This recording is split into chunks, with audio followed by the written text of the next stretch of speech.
What's a Triple Crown keepsake worth to you? 96% of all the $2 American Pharoah to win tickets sold at the Belmont Stakes have not been cashed in.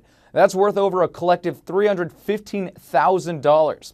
I'm Kerry Chow, joined by ESPN sports business reporter Darren Rovell. Darren, the payout for those $2 tickets is only $3.50, but more than 90,000 of those went uncashed. Why aren't people cashing in their tickets? Well, Kerry, I think it's either for the memory or to make some big money. Just having the memento, the piece of paper that either said you were there or you saw it and you want to remember it. This has been fashionable in the past, though obviously we haven't done this in 37 years.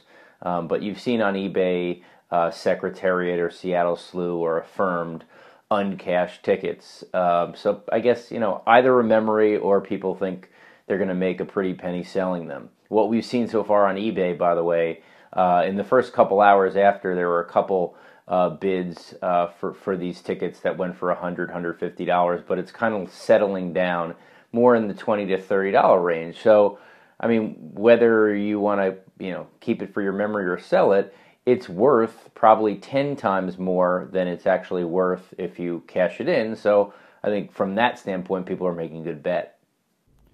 The 90,237 of 94,128 tickets, that's a huge percentage.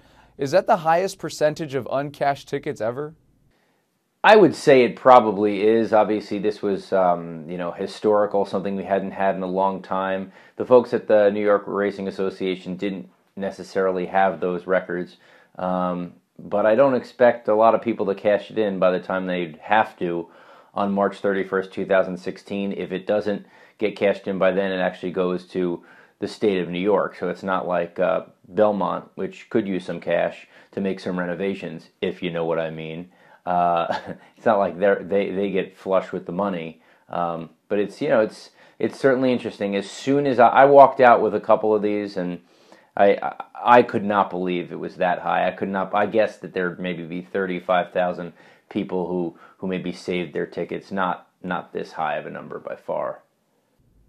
Yeah, it seems like, and you mentioned the resale of on eBay, the tickets are going for about $20 to $25, but that's just, how surprised are you the fact that the number is that high? Everybody seemed to have the same idea. I think maybe it's just because it's just in the early going, but as I tell people who complain that their mother threw out their vintage baseball cards, if their mother and everyone else's mother didn't throw out their baseball cards, then baseball cards would be worth nothing. Then the vintage cards, it never would have reached the market that it is. It's all based on scarcity. So if everyone has the same idea to do something, like everyone, let's get into real estate, that's kind of what leads to a bubble. So I guess in this case, it's just, we'll have to see, but I would say that it seems like, especially when we have those numbers, that even the $20 is not going to hold up because everyone, as you said, had the same idea of keeping it.